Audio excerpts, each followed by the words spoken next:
and gentlemen, welcome back to the Pullze Check podcast.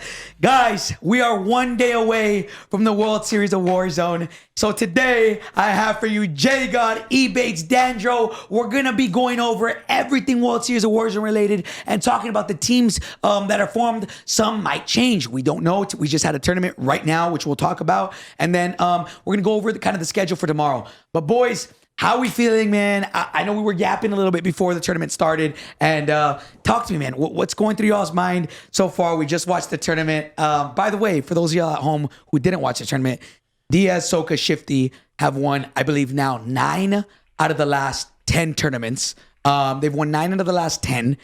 And today they won by double the points of second place. That's just for some insight. But boys, take it away. How y'all feel so far going into the World Series and everything? I feel great. First, man. Okay, for Dan.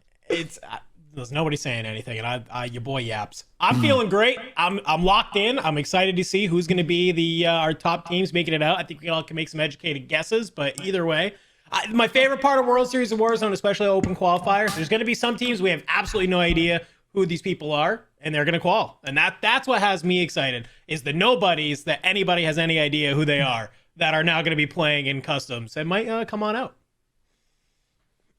Give me 2 seconds, guys. 2 seconds. All right, we should be good now. Okay, sorry. Continue. Well, I'll continue it. Sorry.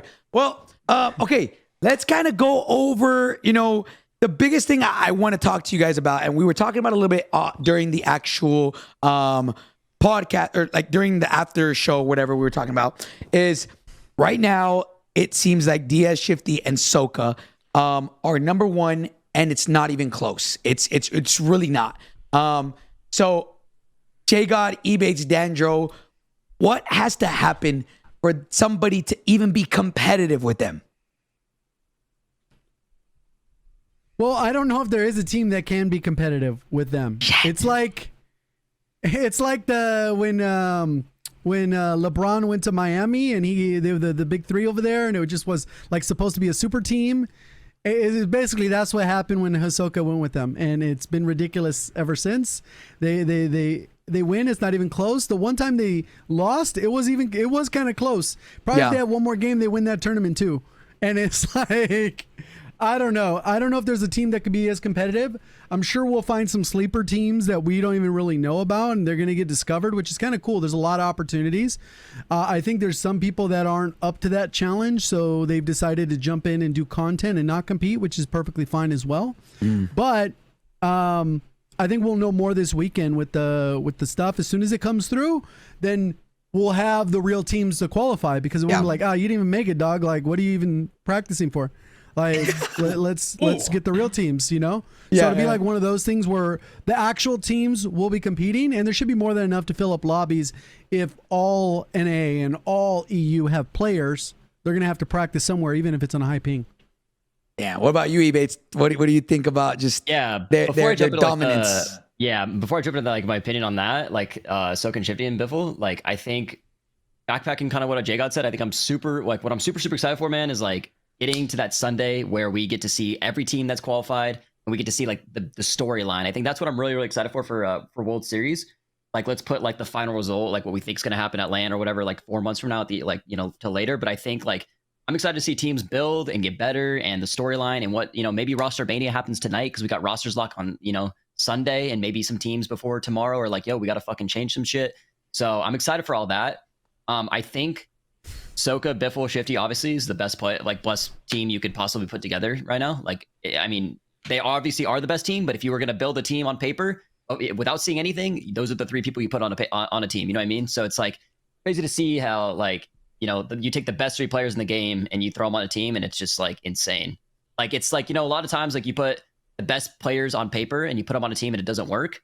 But it's crazy to see truly the top 3 players get on a team, and it's just magic. It's absolute just fucking dominance. Yeah. So I mean, I think at the end of the day, I think a lot of teams right now are trying new things and just formed. I know Skull, Soka, or Skull, Ben, and Noobs are a week in. So I'm not counting any team out necessarily, but a lot of teams just have a lot to work on. And I think once once rosters get locked, I think a lot more teams are going to buy into their team dynamic and be like, okay, Yeah. this is my team and we're going to do whatever it takes to get better. I think a lot of teams are trying out right now, and like, which is why probably Soka and them are just frying through teams, because there's just a lot of new teams on the map who are just like uncomfortable and don't understand their role. So I think we have a lot of time for teams to build. But the only thing I don't like, and we kind of talked about this last time when they announced World Series, is that we only had a week to build teams and like put them together. But in the grand scheme of things, we have a lot of time for teams to kind of get their shit together and get ready for LAN. You know, qualify for LAN and then obviously get ready for LAN. So I think this year, regardless, is going to be competitive, and I'm excited for it. Okay. I don't know. I think this is like the dream team. We're gonna show up to LAN and they're gonna be asking for Biffle's autograph with Hisoka and Shifty, like they did. I don't know. That's some bullshit, bro. They need to chill the fuck out. Let some other people have a chance. He said that's some bullshit. All right, Dandro, what you think about that squad, man? What do you think? Like, how do you stop them? I think if you are any of these teams looking at how they're playing, I think some of the stats that we were talking about right before we went live are like the exact reasoning, right? There's a lot of teams I think who are getting put together because they're, and I mentioned this before, right? Where they're like thinking like, we need an IGL, we need our entry frag, you have your support player, right? And for a lot of these teams, you have like one person, maybe two that can like fry out, hit double digits, hit that 12 or 15. Brother, on that Tuesday tournament, right? We're showing the leaderboard after every one of their wins. Every single one of them is frying. And I think that's like the thing is that if you're one of these teams who's trying to hold a candle to them, like y'all got to play more aggressive. Like that at the end of the day, that's what it is. I think too many people are like focusing on the positioning aspect of it, which is very important. Obviously, like you want the placement, but you're not getting the kills. And that's realistically like, they don't care if they win the game. They're like, okay, cool. We got top 5 with 30. Like that's literally all they care about. This is exactly what TBE did in all of Verdansk and why they were so dominant. It's the exact same thing. They literally did not care about winning. They just got to that like whatever the second highest multiplier was with like 30 kills, right? And when you're able to do that, you're able to kind of keep up. Rated even almost did that on Tuesday, right? Right. Rated was keeping up, never won a game, but they were like kind of, you know, in the running at least. So I think if you're one of these other teams, like you have to be able just to like play more aggressive. But I like what Ebatez says. I think that they understand like that trio looks at anybody in a lobby and they're not afraid to chow anyone. That's what's they don't scary give a about fuck. them. They don't. They literally don't, right? And so I think you have to be the team that like can keep composure. If you get knocked and you see it's one of those three, you have to have the composure and gun skill to maybe swing a 2v3 back in your way against that team. Right. The problem is there's like 3 squads that can maybe even think about doing that. And that's the issue. I agree. There's not a lot of slaying power, man. Like, yes, there are teams that are good. There are teams that have gunny, of course. But at the top level, I just don't see anybody. You know, Shifty's in the chat saying something. I want to reiterate that. Shifty and Soka have been playing together for 4 years. And it's a big reason of why they decided to get back together, because they have so much team cam together and so much time that they know how their brains think. It's so weird the way they act with each other. Like they're like, they know everything about each other. And them splitting together and having 2 separate teams, it was almost like, hey, one of us is going to win when we could be playing together and we could both be winning. You know what I'm saying? Like, I don't know. It just, it doesn't, to me, I don't know which team can be formed to take that squad out. I threw up, who did I throw up? Scum and Dongi, Sage, Dongi, Enkyo, FIFA. Like there's so many teams hypothetically that, you know, but it's too late. Tomorrow, Everything locks in. Yeah, pretty much. Everything gets locked in tomorrow. And by that point, you're chalked. If you don't have a team that, even if you don't vibe, let's talk about this. I feel bad for Huskers, man. Like Huskers, Brawlic, these guys that have one day to decide. Well, and some people aren't even telling their team. I don't know. Maybe I misread the tweet, but Alb was like, oh, I guess we're not playing with Trick tomorrow or whatever, or something on that. Oh, did he say that? Alb is with Rias. He's locked in with Rias. Wait, are you talking about from last week? No. I thought he replied to a tweet and he was like, "Oh, I guess he's not playing with us tomorrow because they announced their team." And it's like, I don't know. Maybe that was a I joke. got That was a confused. joke. It was a joke. Okay, I was about to say. I was like, I just skimmed and I happened to see it. I was like, well, that's kind of fucked up. Yeah, I thought it was pulling a Braxton, changing team last minute or some shit. Yeah. We'll definitely see some teams change tonight. I mean, probably not Yep. any teams that are like, I'm not going to say irrelevant, but like, just teams that are like aren't in like the top half, we'll probably see some bottom half teams split, but still it should make a difference. I mean, I think at the end of the day, I think Soka and them are just miles ahead of everybody right now, and any team they fight, it's just an easy breakdown. But once teams kind of get in the rhythm and they start understanding, they're going to start giving, maybe, not killing Soka, but they'll start giving them a little bit harder of a time in fights, and it'll slow them down a little bit, and it'll like allow other teams to have more space on the map. Like it's just, all it takes is literally one team fight for Soka and them to get slowed down, or, let's say it takes an extra 2 minutes for Soka to fight a team rather than just like, a quick 3 wipe. And then that slows their rotation down. And then it kind of is like the domino effect. So I just think once teams get better in the lobby, it's in turn just going to make Soka and them not as dominant. They're still probably going to win, but it's, it'll just slow everything down a little bit. I just think a lot of teams suck right now. And I think we just got to give it time before we just say, yo, this year's fucking chalked. Like, we just got to give it time. Things will get better. I definitely don't think that this year's chalked, right? Yeah. We're just starting off. We have teams like Tommy, Teeny, Obs, which I know a lot of people might not know who they are. Crazy talented. I want to see how they perform. Again, right now, the discussion of building another super team is for content, and I don't think there can be. A lot of these teams are just gonna have to get in the lab. Again, I said this before the podcast started. These teams are going to have to work harder than Shifty, Soka, and Diaz. And if they aren't willing to do that, they're going to be left behind. They're going to be left behind. These guys are staying up till 4 or 5 a.m. watching VODs, even when they get second, right? Even when and so even when they win, they're in the VODs. We're like, oh, why did you play like this? And it's just insane how much attention to detail they put in. And a lot of these teams need to do the same. So if we don't see these teams wanting to work harder or wanting to put in the time, put in the effort, I don't really see anybody beating them. Again, they have time though. They have time to put in the effort. They have time to put in the work. We don't know when LAN is, but okay, I guess, but do they really have time though? But do they really have time though? Qualifiers start tomorrow. Then in a week from then, or a week and a half, is group stages. So if they are not good in a week and a half, they will get kicked out of the World Series contention and not even have a chance to qualify for wherever it's going to be at, right? So I don't know, man. Ebatez, what are some teams that you think with the right kind of shift in, or I don't say changes, but with the right time could potentially give them a contention? I'm gonna throw mine out. I'm gonna say my approved prospect, Rated. That's my team that I think when they click, they are going to click.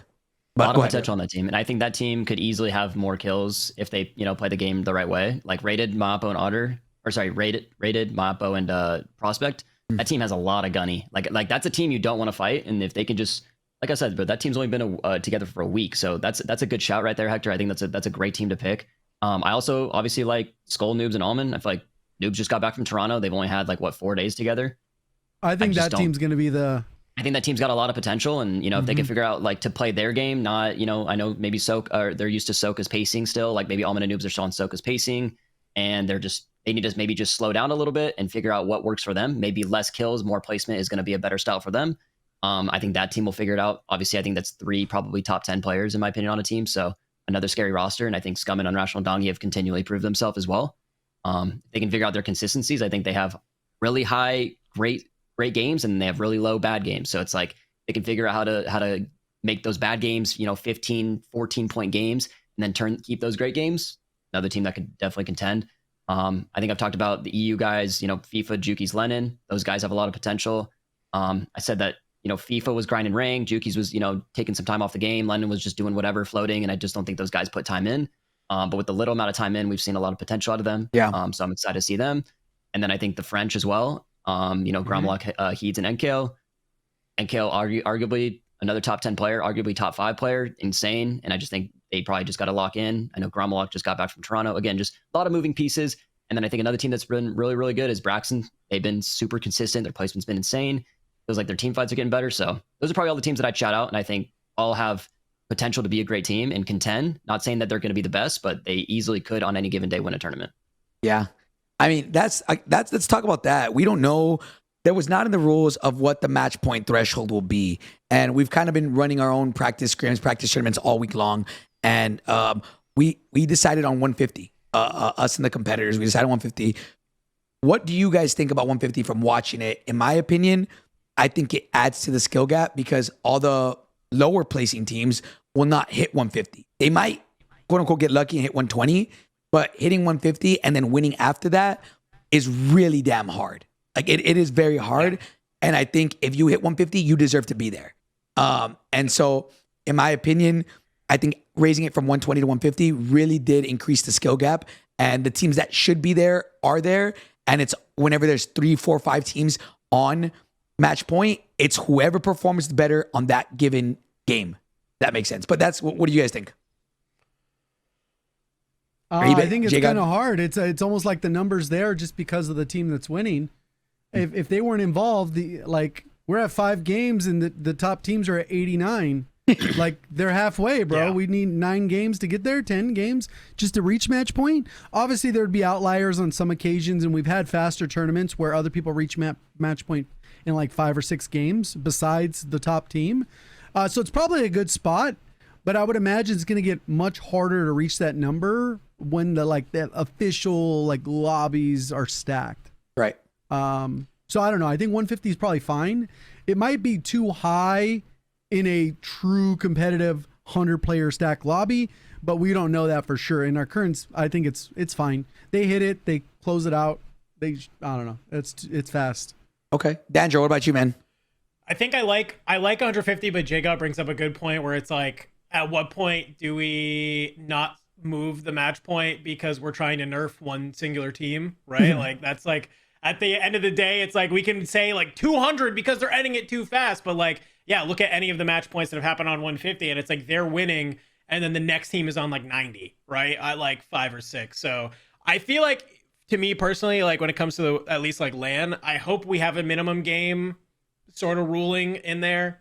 I made the pitch for that at some point. And I hope that kind of helps maybe with it a little bit. 3-hour stream on Jesus, bro. That's what I'm saying. I don't want that. But like it's gonna be interesting. But I think 150 is good because I think if it is more competitive, that does guarantee like probably 8 or 9 games. Like let's say if it isn't such like a gap, that probably does guarantee more games, which I think is good overall, especially when we're talking about, a scenario like that. So I just think like as teams get better, like I honestly am like pretty hopeful that it's going to shake out. Like they're the best right now. I think there's going to be a lot of teams that start learning, start getting better. I mean, look at the last month, how far we've progressed in a month, right? In the last even just like 2 or 3 weeks of running these, we have, arguably potentially like 4 months, right? Until all of that now has to come to fruition. So yeah. I mean, go ahead, Ebatez. Go ahead.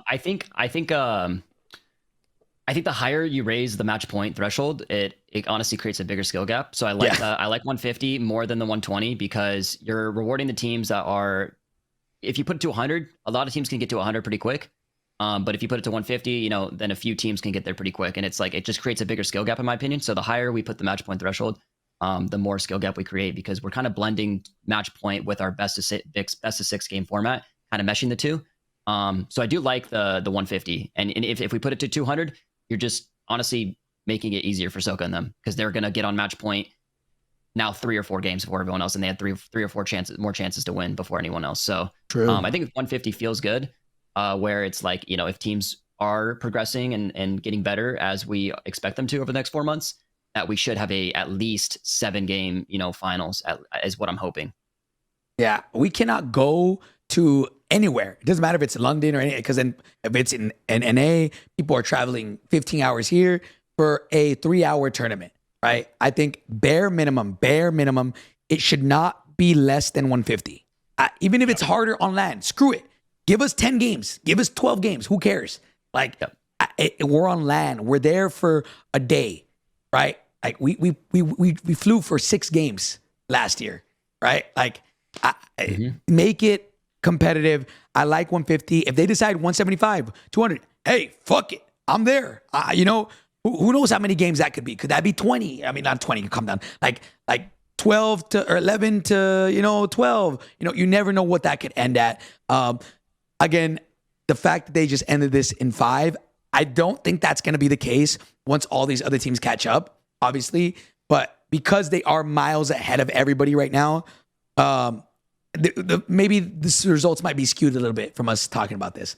It is what it is. But okay, so boys, I know. Let's get into kind of World Series of Warzone schedule and everything from there.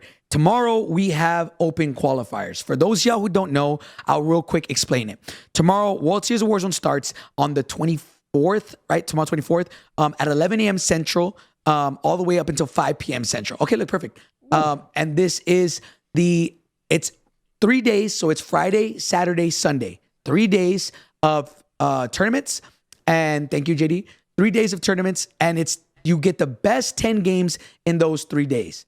So I guess question to you guys, right? Do you guys, one, does everybody have to stream? And then 2, do people have to have a face cam? I believe So yes. from what I'm aware, in the in-game open, you don't. It's just the open bracket. So when you're in group A, B, C, D, that for sure you have to stream on either Twitch, Facebook, or YouTube. I believe Kick is not allowed. So if anybody that streams on Kick, I'm pretty sure Kick is not allowed. But I'm pretty sure the in-game That's actually open kind of crazy.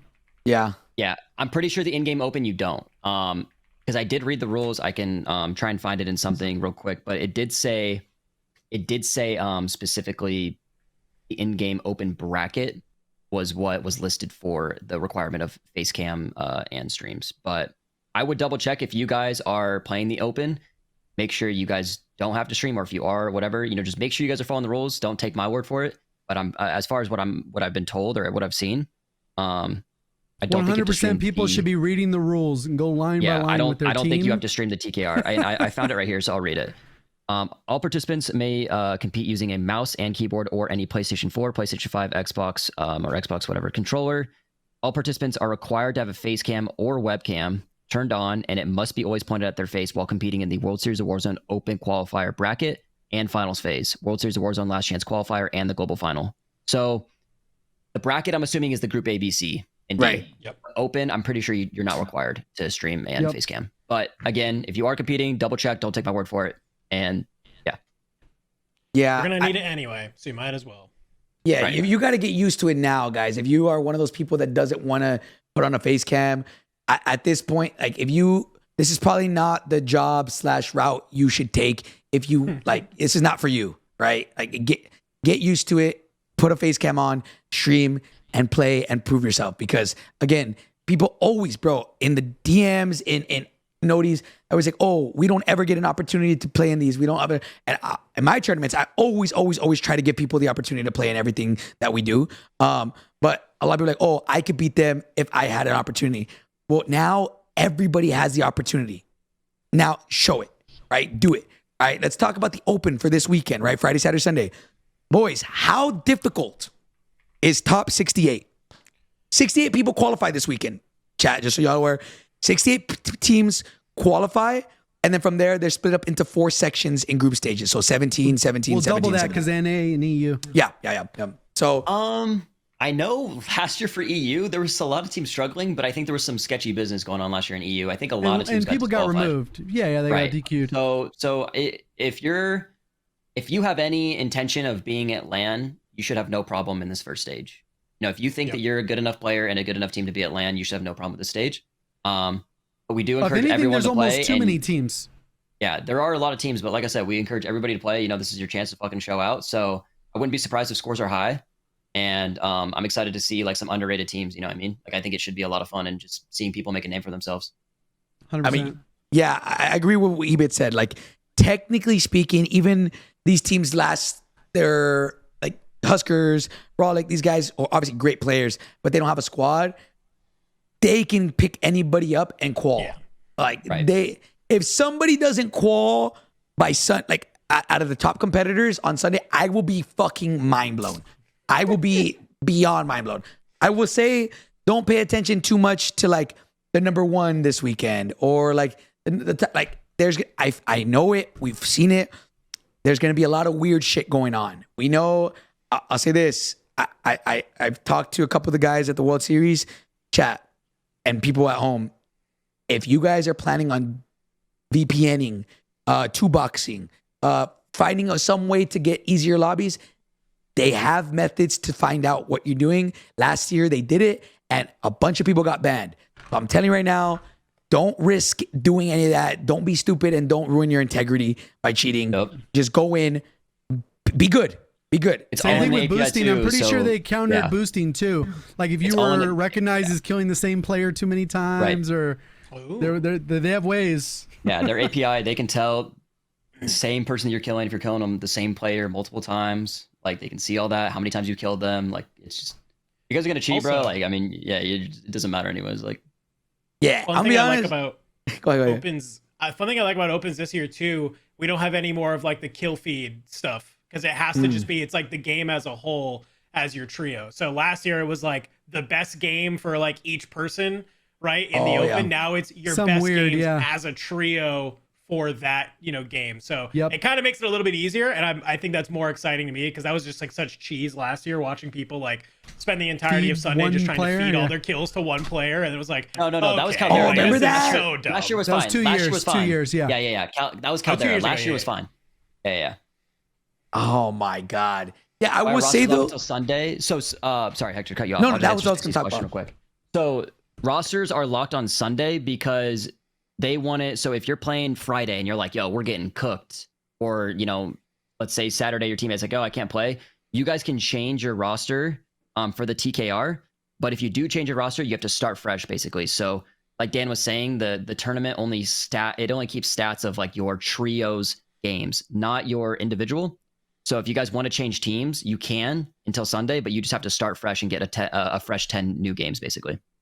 I want to add to what a couple people said. And again, chat, a lot of y'all are probably like, what the heck? People do this.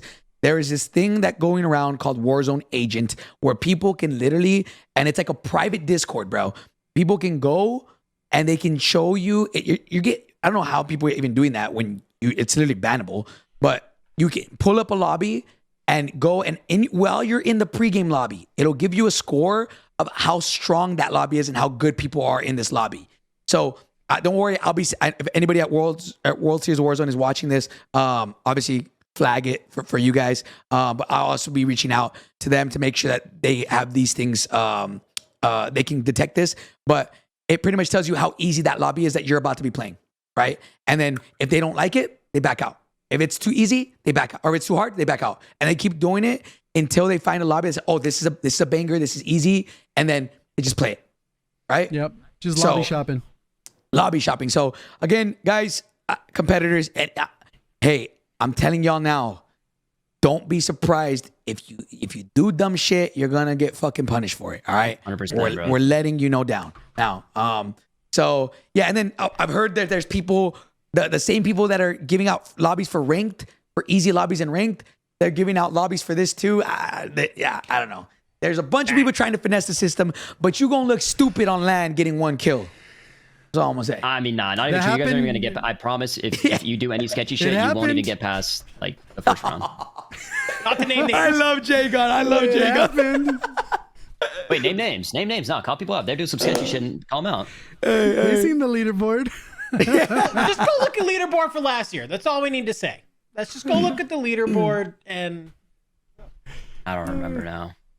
shut up. Yes, you do. No. We talk about you're on full land. of- Yes. Yes. I mean, I don't think WAG and them were doing anything sketchy. Like, I think they No, just no, no. fucking It's got just shit a on. meme. It's just a meme to be funny okay, about. okay. Yeah, no. No, they I think made they it there just got shit on. legitimately, and they got shit on when they got there. It's Yeah. unfortunate. That's how it goes sometimes. It is what it is. It is what it is, man. So, all right, let's kind of go down the process and we'll explain it a little bit of after open quals, right? So, when you get through open quals this weekend, and then the top 68 teams from each region. So, EMEA and NA will each get 68 spots, right? So, Europe, you guys have 68, and then NA, you'll have 68. From there, 17 trios will be divided into 4 groups. And I think this is super cool. So picture this like a big tournament. I guess it is, right? And 17 trios in Group A, 17 trios in Group B, 17 trios in Group C, 17 in Group D. And it's going to be snake seeding. So let's say if you place first, you'll go in Group A. If you place second, you'll go in Group B. Third, Group C. Fourth, Group D. And then fifth, Group A. And it's just going to go like that, right? Snake seeding. Now, the way this is going to work now, this is where things start to get actually fun. The open qualifiers, it's cool. Like it is what it is. group stages. There will be, I guess, group matches that happen between the 4th of June through the 7th of June, and then the 11th of June and the 12th of June, right? That's 5 days, right? 5 days. And so Group A, everybody will play each other once. A will play Group B, A will play Group C, A will play Group D, B against C, B against D, and then et cetera, right? Everybody play each other once. From there, the top 17 teams, or the top, what is it? 8? How do you divide it by 4? 17? Divided by 4? Or half, right? So, right? Am I faded? I think you are faded, but yes. Okay, go ahead, Ebatez. Correct me. So you're talking about for the upper bracket? Yes. Top 34 go on, and then top 34 Right. from bottom, right? Yeah. So it's going to be from groups A, B, C, and D. They're going to take basically half from each group and Right. put them into the upper bracket. Yeah. So the thing is, they're all going to be in one big it's all- leaderboard. Well, okay. Well, yeah. Let me correct that because they're odd numbers. So I'm assuming what they're going to do is probably take like 8, 8, 8, 8, and then probably after that, you don't think so?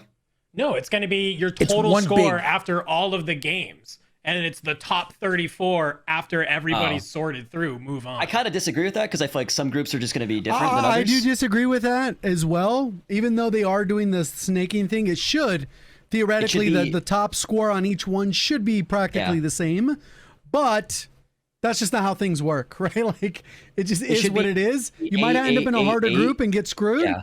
But that is what it is. It's just luck of the draw. If you're a top 24 team, you're going to be in that group anyway. So Yeah. you don't have to I worry think- about it. I agree. I think it should just be 8, 8, 8, 8, and then they take the remaining two, and they take the best score out of those 4 groups. That could work. That's what That probably would have that's what it worked should better. have That probably would I have mean, worked better. I wonder if because that's what they are doing. Are we sure it's 100%? I I'm mean, like- why would it say top? I'm pretty sure it says that you're earning, that's like the whole like World Series of Warzone points thing. Yeah, I just think I'm like pretty lobbies sure. are I'll different. look- Like that's lobby dependent. I feel like they should just take groups and just take like, because like then that way, like think about it. Okay, hear me out. Let's say you get 6th place in Group A and you had 100 points. Let's just say Group D 6th place could be 200 points. You know Yeah, what but I mean? that's why Like, everybody plays each other though. That's why it's like it's helping. It's a even it round out, robin. though. You're going to play all 3 of the teams. So Oh, it's a I see. concurrent. Yeah. So So, it this- does work My bad, that my way. bad. My bad. Per You're right, you're right. the rules, I'm it does stupid. say each squad will compete in a total of 15 maps during the Okay. group qualifier phase, where the squad's final World Series of Warzone point total consists of their accumulated World Series of Warzone points from Yep. all 15 maps. That makes sense. I mean, yeah, some groups are going to be harder at the end of the day, but that shouldn't be a big deal. That's on me. Okay. Well, either way, it's top 34. It's let's say obviously 68 teams. It's going to be one huge ass leaderboard with whoever scores got the most. Top 34 automatically go to the upper bracket. I guess you can call it winners bracket, right? The bottom 34 go down to losers round 1, right? From there, they're gonna have each their own tournament day. So upper, which winners round 1 will be on June 13th. And then losers round 1 will be on the 14th, so the day after. So from there, upper bracket, those 34 teams are going to play each other. The top 17 teams qualify to finals, not LAN, finals of like the series, right? Then the next day we have lower bracket round 1.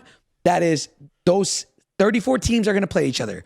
The bottom 17 are out of the tournament. If you place in the bottom 17, you're out. You cannot go to LAN. The top 17 move on to losers round 2. Remember the bottom 17 from the upper bracket, they fall down to losers round 2. That makes 34 teams. From there, this is where things get a little bit interesting. The top 17 from the losers bracket move on to finals, but the bottom 18 through the 27 teams, chat, because the math is like weird and shit. From there, wait, hold on. No. 7 more get eliminated. Oh shit. I didn't even realize that. Yeah. So 18 through the 27th. So 7 teams get eliminated. Oh my God. I didn't even catch that when I was first looking at it. So from there, they go to a last chance qualifier, which is like last chance. Like you have no, like that's it, right? From there, in the finals, guys, the top 10 automatically qualify for LAN in the finals. And then the bottom 24 go to last chance qualifiers. Wow, Yeah. that's actually nuts. Let me say that LCQ is about to be lit. We're about to Yes. see so many. We good, said snake good for the seeding, teams. but it's more like appropriately round robin. I think more people are familiar with. That LCQ is about to be stacked. Like, there's so many good teams that are going to be in that. And there's this year, man. Last year I think we had some really good teams from NA that didn't qual. Expect way more good teams this year that do not qualify. Bro, so let me quick go over that, right? So let's say LCQ. The crazy thing about this is we have a huge break, guys, from the 20th. The 20th through the 11th. There is nothing going on. 20th is finals of NA or of EU, and then 19th is the finals of NA. And then LCQ is not till July 11th. Yeah. That is a long time. We're probably going to be hosting scrims almost like every day going over that, which is going to be fucking insane. But okay, for those of y'all who are kind of like new to this, they're going to compete in a regular tournament for, let's say, 6 games. I think it is 6 games. 6 games in the LCQ. Correct me if I'm wrong, Dandro. It might be 5. But 6 games in the LCQ. From there, they're going to take the top 3 teams with the most points and automatically send them to LAN. They go to the global final. But this is where, honestly, my favorite. Screw solo YOLO. Like, this, in my opinion, is the most fun thing to watch. You see that, guys, at the bottom where it says top 3 plus 1. That is called a wild card. What that means is after the whole tournament is over, right? After the top whatever 5 to 6 games, there will be one game, and it's a trio YOLO. All the players who didn't qualify out of the last chance qualifiers will be put into a 1-game winner take all. If you win the game, you qualify to LAN. If you lose the game, you don't go. You could be last. Last time we saw this with Crowder's team. Yeah. Crowder's team went absolutely rogue. And this one, I'm telling you, end game last year, I'm not even trolling, was like 50 people, 60, 70 people in end game. It was one of the most craziest things ever to watch. Super exciting. And winner take all, only one team wins. And if you win that game, it doesn't matter if you were last the entire tournament. If you win the EU game, one was crazy too. That was Tactical Brit. Tactical Brit. Yeah. Over in like Saeed, whatever, bro. It was like 80 people in zone 8 or some shit. I just watched Desmond's like whole end game when they qualified. Like no joke, maybe 3 days ago. Water? Like Under the water. Like I literally get goosebumps, bro. Just think about it. It's sick. Yeah. Shit, man. I was gonna say that LCQ game last year gave us like one of the best Warzone moments of all time with Gooey's 6 spree PA. Like that's just like there's so many. That's like going down in history of like when we talk about like 3 years from now, like best Warzone moments. That's gonna be up there, like 100%. It's also 5. Stage 1 and Stage 2 were cool last year, but I think LCQ brings the most memories ever. Like Brawlix clutch, Nate Dogg like a 1v1ing solo Huskers. Yep, Desmond's clutch, Gooey's like 6-man PA. Like I think Chrissy and them were going crazy on the docks. Like, there's so many moments in Mm-hmm. LCQ that just completely outweigh Stage 1 and Stage 2. But like, not to take away, obviously it's cool people qualifying, but that's like the LCQ is like literally the bread and butter of qualifiers online. Yep. I honestly, bro, maybe it's just me, but that solo YOLO doesn't get me as hype as this. Like The trio YOLO, the trio YOLO gets me way more hype and gives me way more dope than watching the solo YOLO on LAN. Like, it was great. Don't get me wrong. It was obviously 100K is 100K, right? This year, I'm glad it's 50K now. But like, I don't know, trust me, chat, you are not going to want to miss it. It's going to be fucking insane. So that is the way you qualify through EMEA, which is Europe, Middle East, right? And then what's the last one? Africa. And then NA, obviously North America, chat, they get, so in total, 14 spots for NA, 14 spots for EMEA. And the last ones that are filled up, guys, is APAC gets only one spot. Latin America South gets 2 spots, and Latin America North gets 3 spots. So that's 6 extra spots. That would make a total of, I believe, 34 teams, right? Yeah, 34, Yes. 34 teams, and those are all the teams going to LAN. I'm gonna be honest, have they released any details of how APAC, Latin America South, and Latin America North, how they are going to qualify? Do we know? Yeah, it's in the rules. Let me see the expansion regions. It's a maximum of 136 squads will be selected to participate in each expansion region tournament to participate. And so it says there's basically going to, I think it's depending on how many people sign up. There's, it'll consist of up to 3 bracket rounds. So I assume it's going to be like, across 5 maps. So they'll basically go 5 maps across everybody who signs up, basically, depending on how many signups they get, I think, or how many people qualify. And then they'll kind of rock through that. Hell yeah. Do they have dates for that? Because I don't see it on any of these dates that I have here. They are in the rule doc. Okay. APAC round 1 is June 15th. Round 2 and expansion region final is June 22nd. LATAM North is June 15th. Same date, June 22nd for round 2 and expansion region final. And LATAM South is June 16th. So APAC and LATAM North will happen on June 15th with their finals happening on June 22nd. LATAM South is like 1 day off. So it's June 16th and June 23rd. Okay. All right. Damn. We got, guys, almost every single day this month, starting tomorrow, will be either a practice scrim, a qualifier, a open bracket. It's going to be fucking insane. My body is ready. I'm ready for all this. Okay. And then from there, chat, that is 34 teams. And then Global LAN. So we know a couple things when it comes to Global LAN. We know it will be match point. We don't know how many points it's going to be. We talked about it earlier, the 150 match point or 120. We don't know. It could be more. It could be less. But the big question, and I want you guys tell me what you guys think. How many days do you think LAN will be? Realistically, it'll probably be 1, but it needs to be 2. It doesn't. I mean, dude. I feel like I have such low expectations because of like the late announcement this year. So it's probably only 1, but if we wanted to do it right, it would be 2 days. It's going to be 1. I mean, the tournament's going to last 3 hours, dog. Everyone's going to go to London for 3 hours. It's a big letdown that it's not 2 days. It's a big letdown. I mean, do you think that, because remember, Dandro, you said that like it's... I didn't say shit. I just want to clarify. I didn't say anything. No. I'm not outing you. I was talking about how like expensive venues are, right? Yeah. Yeah. And so we saw how like it's a lot cheaper to do it in Europe than it is to do it in NA, right? Yep. So with that extra budget, do you think they could do 2 days, Dandro?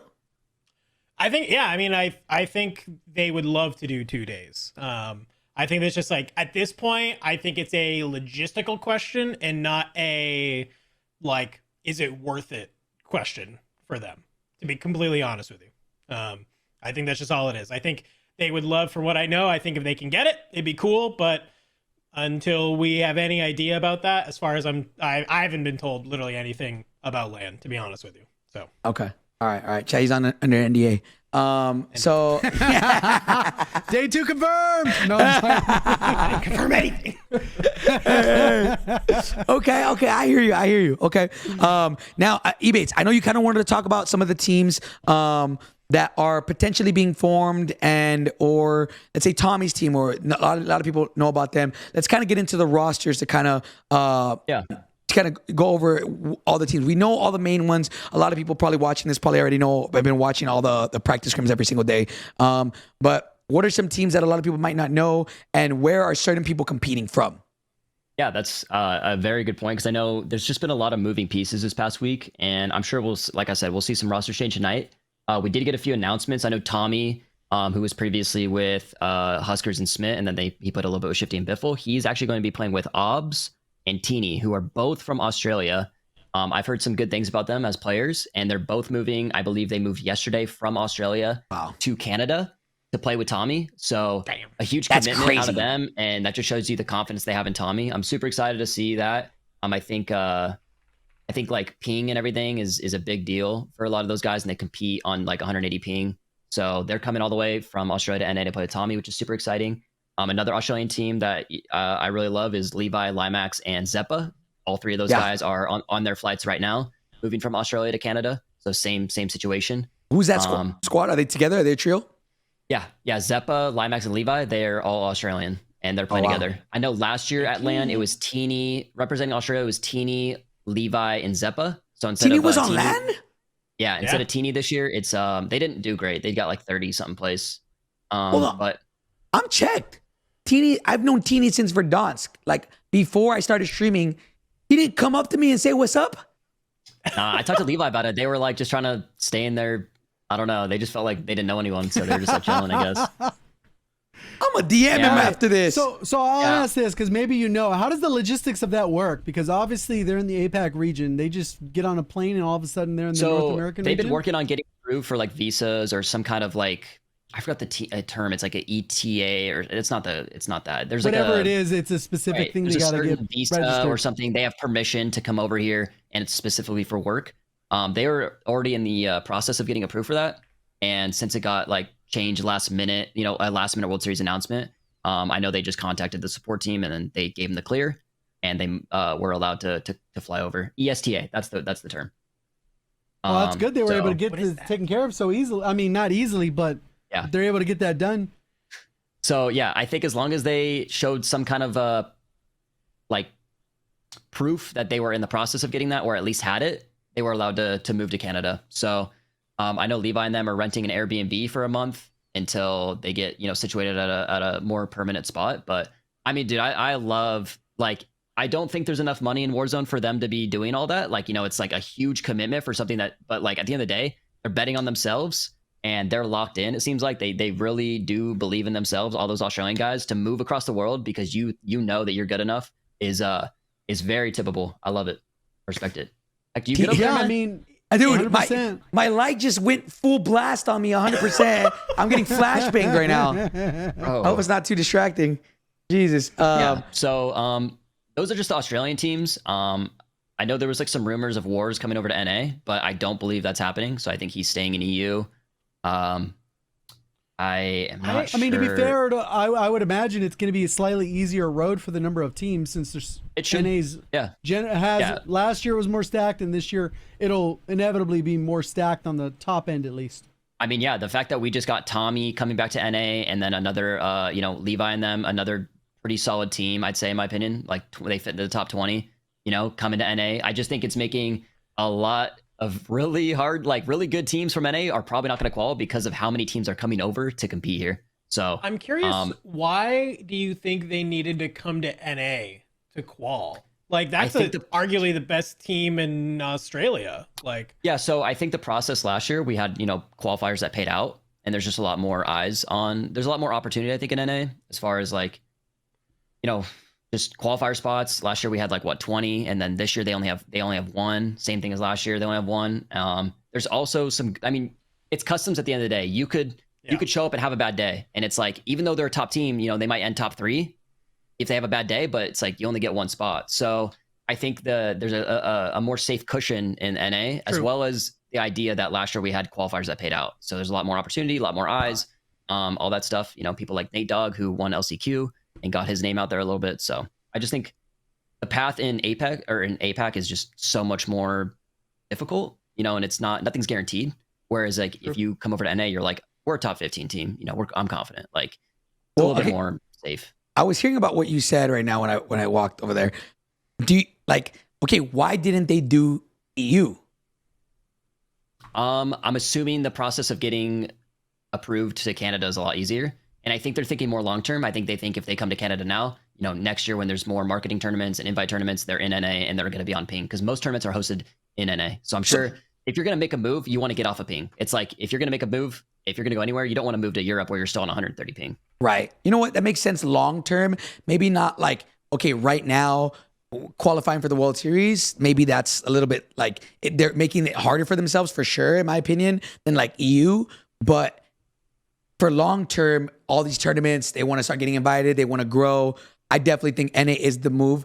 Obviously, everybody knows the NA marketing tournaments are NA. They're not EU. So they do prioritize that. And then obviously, so I can see why they would do it long term. But I mean, shoot, man, these guys are taking like a big sacrifice to go from Australia to Canada. Yeah. Just betting on themselves, man. I love it. I love it. I love it, though. I love it. I definitely wanted to give a spotlight to those guys because I know the Australian scene, there's a lot of talented players out there and we don't always get to cover them. So I think they definitely deserve the shout out. Yeah. Oh, man. Wow. Okay. So, Ebatez, any other teams that are kind of maybe questions about them. I mean, we still don't know who Huskers is going to play with, and it's tomorrow. Yeah, I really do feel for Huskers. I mean, it's tough, dude. Like, I don't think he did anything wrong traveling and stuff, and like just going to Italy, trying to enjoy some time with his girlfriend. There's nothing wrong with that. We're all human. You want some time off, but like I said, that last minute 1 week announcement out of World Series probably just shook a lot of things up. And I'm sure Evan's playing with Trick and Otter now. I'm sure he was like, well, Huskers isn't going to be back to the day of quals. Probably didn't feel confident in it. Nothing wrong with that. Evan is just doing what's best for himself. Probably was playing a little bit more practice scrims with teams that were around and just found his team now. So it just definitely shook a lot of things up. So I'm hoping, I know Sitrep and Exact are looking for one. So maybe Huskers joins them. And I know Sin BKS, who was with Sitrep and Exact, is playing with Kruger and somebody else. So I know he found a team. So there's just a lot of moving teams right now. And I think Huskers' safe call is to join a duo if you can. Right. And I feel like Sitrep and Exact might be somewhere he lands, but Huskers and Brock tweeted that they need one still. Okay. So yeah, I mean, if they, they're a duo, they can probably find somebody. I know Vonbot still looking for a team. Dude. There's a lot of players that are just like kind of floating right now. I mean, I know Adrian just got settled on a team. No And I know sense, bro. I know Some of Aiden, these... like, bro, it's crazy. I'm naming like people like Aiden and Adrian who are like top players, and they just found a team 2 days before qual, and it's like, it's just crazy, like how everything's just up in the air. Even then, I like they wanted to stick together, but they couldn't find one that they played with. Again, I always say this: they sold by dropping Crinks. I think they sold by dropping youngsters. Either or, bro. Yeah. Like I don't know. Well, I don't think they had a choice. Braxton was there. Yeah, this was way before. No, because they didn't do bad. They didn't do bad in the Sublime one. I think they got like 6th place or something. It like wasn't horrible, but it just felt like a team. You're like, oh, there's some potential here. Youngsters is a great IGL, and like I do know that they dropped him. It's like I just didn't understand that. It just doesn't. I don't know. He's a great player. So with the Crinks thing, like they won. They were the first team to dethrone in Warzone 2, the last tournament of the year, to dethrone Diaz, Sage, and Shifty. After they won like a 10 tournament win streak, they beat them. They were the first ones to dethrone them. Then this year they won the Shatter Gauntlet, their side of their side of their tournament. They won it, and then they perform not like subpar, and then they drop him, and I'm like, bro. I mean, I stay out of it because they both live with me, right? It was so quick. Yeah, of course. Yeah, I stay out of it. I'm not like, but in my head, I'm like, what the fuck? Like, it doesn't make sense. And now they're struggling. Like, it just, The biggest problem, though, is, in my opinion, in that specific scenario, was like, it makes sense to do specific moves when they make sense and they're not just lateral moves, right? Yeah. Even though, like, Sage, we can agree he's one of the best players in the game. When they dropped him for Hisoka, well, eventually Tommy, but Ebatez thinks it was way sooner. They knew Hisoka. Tommy was a cover-up, and they already had that plan. But people can understand that. They could say, you know what? You're going to go after the best in the game. That is not only a lateral, but it's an improvement in the team. And clearly it's paid off because they're freaking dominating. But when you see a team, it's like, well, who the hell are they going to go after? That Crinks is really good, but he's still kind of untested. Like he hasn't had enough reps, I think, in customs where that team could have gelled and synergized. Adrian came hot off of being like rookie of the year, basically. Right. And then Aiden was that spot that was going to work where he was going to be a little bit of an IGL with not IGL, but like his BR knowledge is there, like for his being able to jump in and add value to the team with his experience. They didn't really get enough reps, like to really come into fruition, like what could have been, and the moves they made wasn't like, oh, and then they end up having a split. So now Aiden's on a different team, Adrian's in a different team, and Crinks, I don't think he's competing, right? He's not. It's like, bro, how does someone like that talented, that could qual, 100% qual, maybe not win by himself with whoever he gets, but he would qual. It just makes zero sense to me that there's teams like that are basically, you're making it too easy for Biffle, Shifty, and Hisoka. Yeah, there's no set, like nobody has chem. And I guess that's the big thing is, sure, a lot of these teams will get better as time goes on, as, teams progress and as, they get their rosters locked, and we're going to be hosting scrims almost every day. Teams are going to get better. But right now, I feel like there's been so many instances where teams split up after 1 or 2 bad performance, and they split and they split and they split because they think, but like now it's going to force them, you actually got to get your team chemistry down. You actually got to like lock in. So I mean, I don't know, man. I am just excited. I know we're going to be doing a tier list on Monday for all the teams once they all qual. But at the end of the day, kind of wrap things up is I really am excited to see competitive Warzone kind of rise a little bit. And, you know, everything starts tomorrow. Everything starts tomorrow for about a month and a half, 2 months. Little break after that. And then World Series of Warzone hopefully is like, if it was in September, right? Then it would be how many months? July. A 2-month break. Like a month and a half break, 2-month break. Hopefully, I mean, I kind of hope it's a little bit earlier because didn't it leak? August would be cool. Didn't it leak that like the game comes out in October this year? October the game comes out a 25th month is early this year. the leaked day. Plus, I think the game's going to come out a week early for campaign again, because I think that's done well. But supposedly Zombies is supposed to be available a week early as well. So that's going to be like the FOMO on the sales. Ooh. And then usually a month before, which would be late September, would be beta. But the day before the beta is COD Next usually. This is the way it's been for the past 2 years. So that's kind of how the schedule lines up. So there is some time in there. It would have to be early September is my guess. I'm thinking early September. Because of the COD Next stuff. And with July will be champs. So they could do August for World Series Warzone, but I would guess early September. Yeah. Please be early September. My brother's getting married late September. I don't want to stress out. Please be early September, bro. I'm begging, bro. When is your brother's wedding? September 27th, I think. Okay. So at the end. Okay. All right. Yeah. I'm hoping early September, bro. Please. Shit, man. Okay, real quick before we hop off, guys. We had the announcement today. Black Ops 6 confirmed. Black Ops 6 confirmed. What's y'all's thoughts? I don't know if I'm sniffing copium, but we also got leaked or whatever, that they've been playtesting the game for 2 years. Well, is that normal? I think what ended up happening was all the people who worked on the game, they were able to tweet out basically that little promotional poster saying, "Oh, I've been gassed to be working on this," or whatever.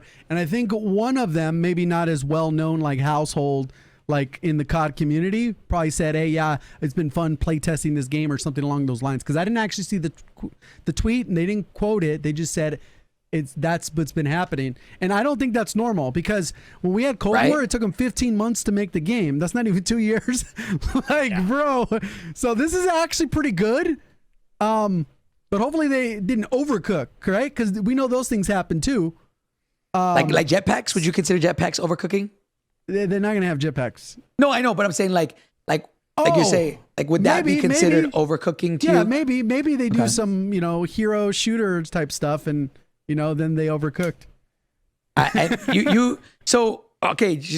We talked about this a little bit, and Black Ops 6, they've been working on it for, the rumor is 4 years development cycle. This is the first time that a Call of Duty has ever had 4 years of a life cycle to be made. It's normally 3 years. Cold War, the last Treyarch game, was 15 months, which is a year and some change, which is crazy. And at least in my opinion, I don't think Treyarch has ever missed. So I have high hopes, but again, we're waiting, But if it's been quote unquote not ready, but if they've been playtesting the game for 2 years, that means, they were done kind of making the bare bones game 2 years ago. Now they've been playtesting it, trying to get it perfect, trying to get everything to feel how it needs to feel. And I mean, dude, that on top of hopefully Verdansk coming back. Maybe I'm getting dragged into the cycle again, but at least I'm hopeful. I am hopeful. Ebatez, Dandro, what y'all think? I'm excited, man. I'm excited just because I feel like Cold War Warzone was like peak Warzone, and that might just be like rose-colored glasses. But like, I think we had a lot of really cool metas, minus DMR, during that time period that has me really excited. That especially like if they've been cooking with the guns for so long, right? Like that, I'm hoping gives us like a healthy meta. But also it's just like anytime we get new ordnance or tacticals or perks or whatever that potentially get added to Warzone, like always has me hyped. So with like a new game, we always get sort of like a breath of fresh air into Warzone is kind of my hope. So, and especially where the other thing I'm hoping is that because it's like Treyarch on both sides of like Warzone ranked and multiplayer, that like there's a little bit more cohesion between like weapons that we get. So like any of like the Right. any of the weapons that get introduced, and then sort of like what's available in ranked, and like maybe more aggressive balancing that's on side of it, right? So I think to me, I'm pretty hyped. What about you, Ebatez?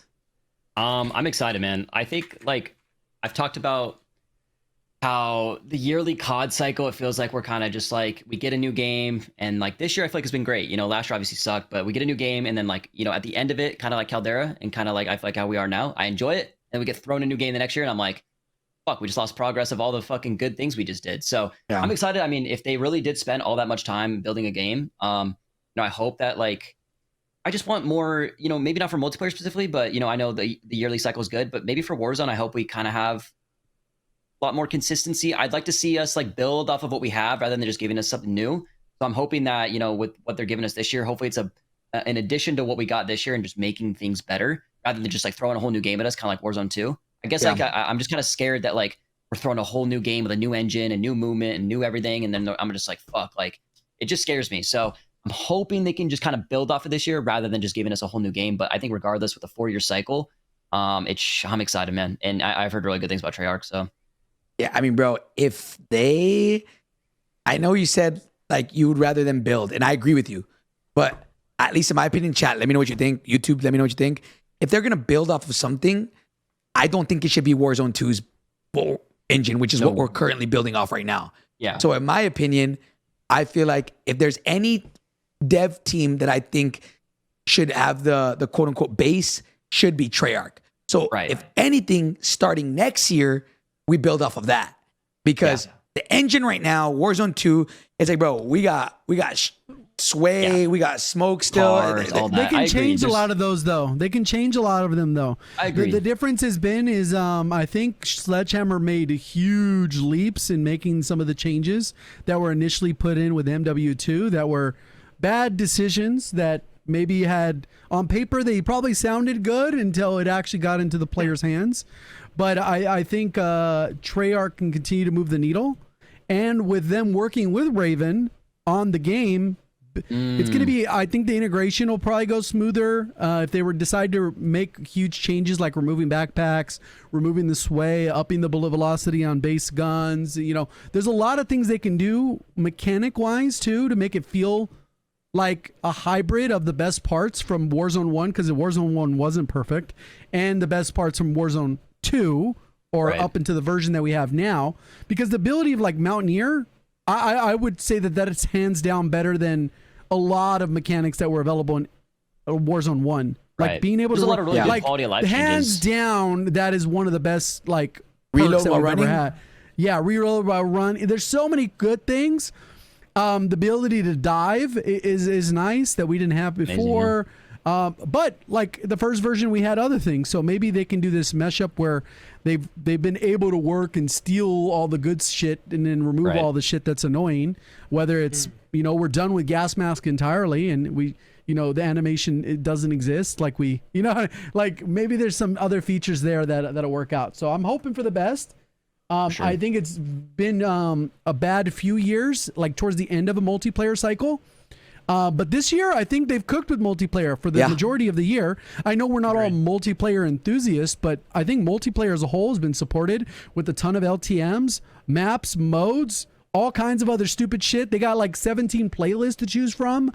Small map is always in the rotation. Like, they have variants of the good maps that we've been asking for forever. Like, we get not only Rust, but then we get Rust with the other part. We get the all the modifications of it that are basically the same map but different.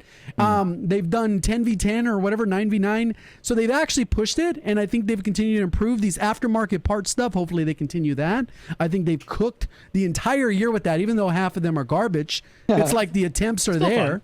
So I don't know. I think it's kind of weird to be this optimistic, especially since last year was so bad.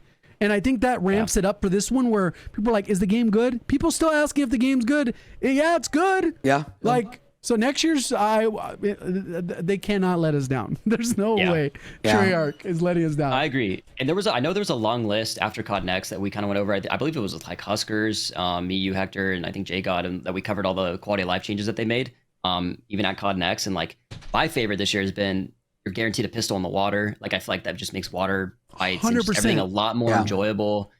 There's just so many little things that they did this year. Like horizontal zips have been amazing on Warzone in my opinion. I Yeah. fucking love those. Like Yeah. there's so many like little things that they added. I'm just like, this is great.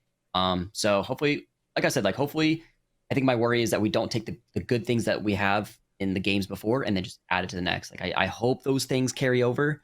And like the new UAV where you get a red box if you're on a UAV, that's fucking incredible. So such a little change that The is like precisions. huge. The precision airstrikes, like everything, hopefully mortars are next get nerfed or whatever. But Dude, those gotta get nerfed bad. those bad. are bad, bro. I'm pretty sure. I mean, this might be faded. I'm pretty sure wherever you're ADSing, the mortar goes there. Pretty sure. Free little trick for everybody. So, but I'm pretty sure that's also a thing. Wherever you're ADSing, the mortar will kind of go in that area. Like, you mean when you hit L1 on the PDS on the thing? If you call in the mortar and then you ADS, the next like strikes, it'll usually like go to where you're aiming. Huh? It was yeah. I'm just Getting gonna a lab on expose, that but it was the same way with recon drones in Warzone 2. I'm just giving away tricks because I'm not competing anymore. But this is just how it was in Warzone 2. If you used a recon drone, wherever way you're ADSing, it would follow. If you like left it like if you left it like idle or JGOD, whatever. we're gonna need you to fucking test that, bro.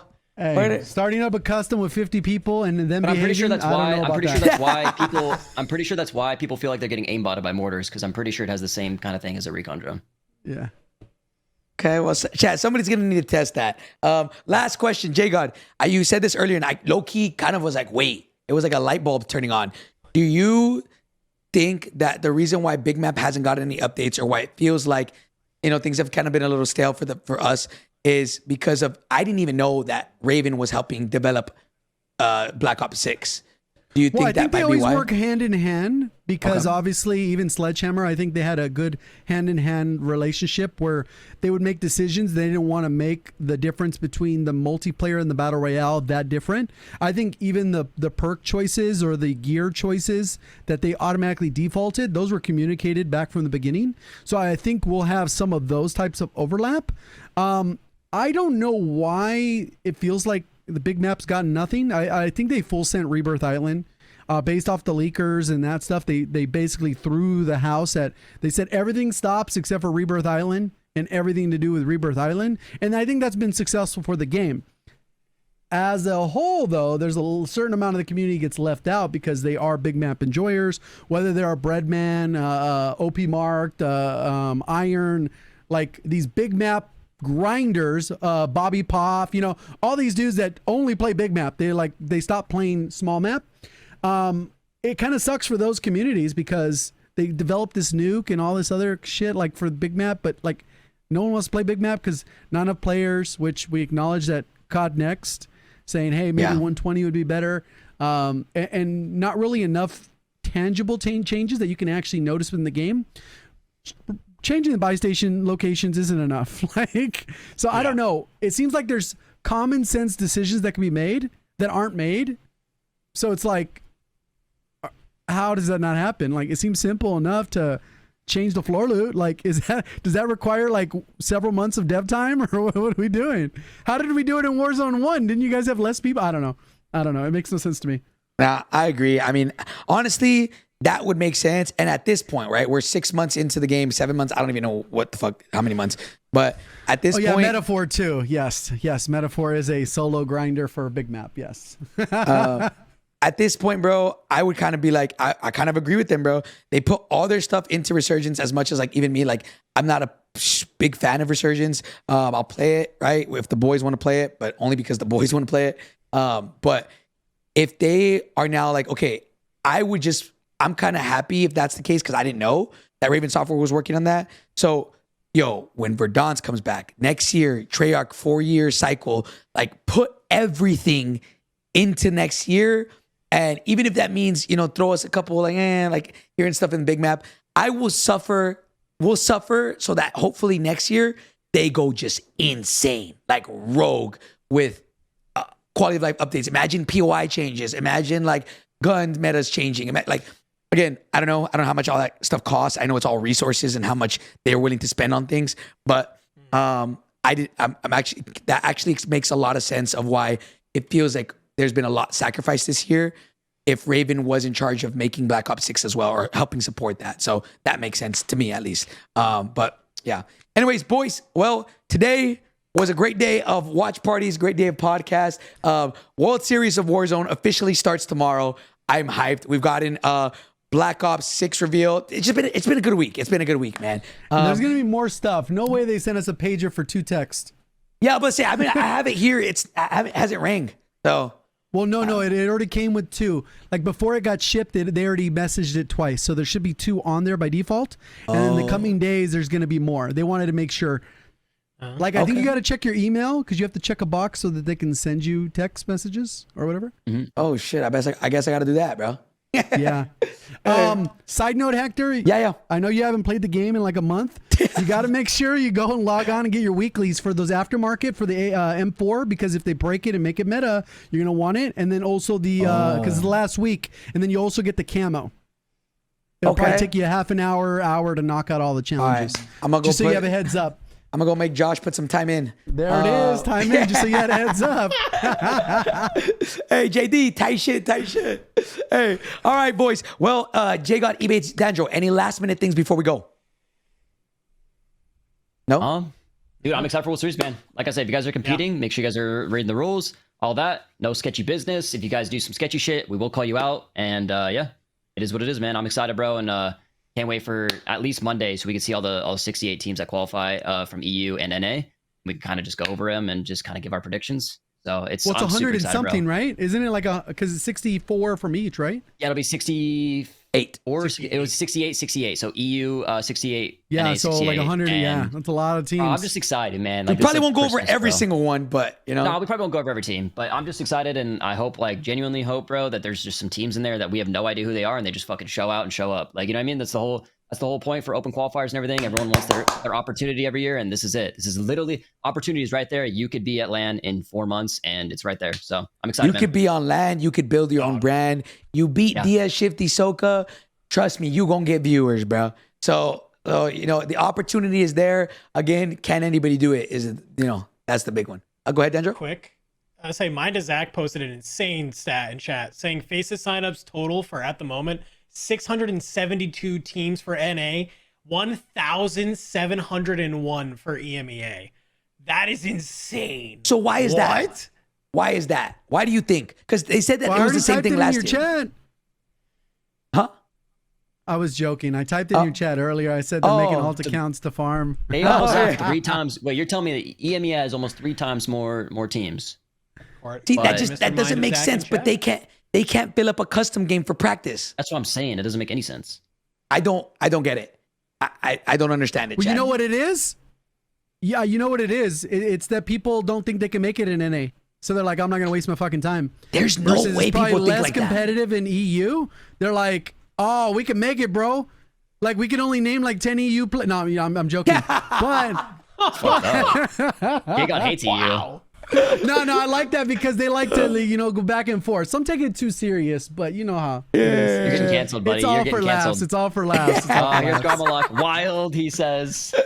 Wild.